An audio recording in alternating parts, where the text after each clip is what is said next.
Diploma nurse ও midwifery কোর্সকে degree সমমান করার দাবিতে রংপুর মেডিকেল কলেজের সামনে বিক্ষোভ করছেন ডিপ্লোমা নার্সিং শিক্ষার্থীরা। এই মুহূর্তে সেখানে আছেন রিপোর্টার আব্দুর রশিদ জীবন, সরাসরি যাচ্ছে তার কাছে। জীবন,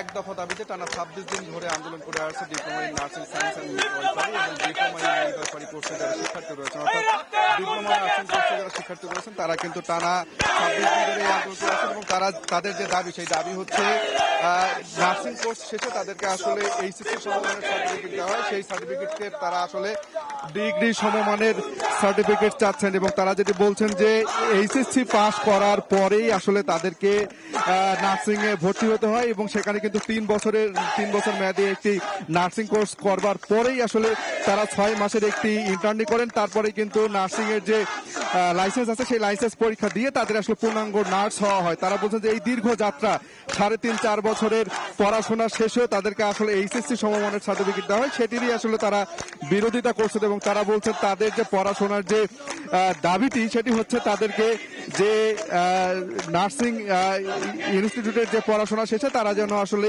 ডিগ্রি সমমানের একটি সার্টিফিকেট পায়, সেই দাবি তারা জানিয়েছেন।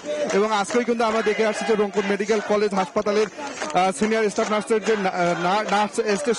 নার্স স্টেশনগুলো যেগুলো রয়েছে সেইগুলো তারা কিন্তু অবরুদ্ধ করে কিন্তু আসলে তারা আন্দোলন করে আসছিলেন। এবং আমরা যেটি দেখছি যে রংপুর মেডিকেল কলেজ হাসপাতালের ভিতরে পরিচালকের কার্যালয় এবং নার্সেস স্টেশন কার্যালয়গুলো আসলে তারা অবরুদ্ধ করে তারা আসলে এই আন্দোলন করে আসছিলেন এবং তারা যেটি বলছিলেন তাদের এই আন্দোলন সফল না হওয়া পর্যন্ত তারা তাদের আন্দোলন চালিয়ে যাবেন। তো সব মিলে এই ছিল রংপুর মেডিকেল কলেজ হাসপাতাল থেকে ডিপ্লোমা নার্সদের আন্দোলনের সবশেষ।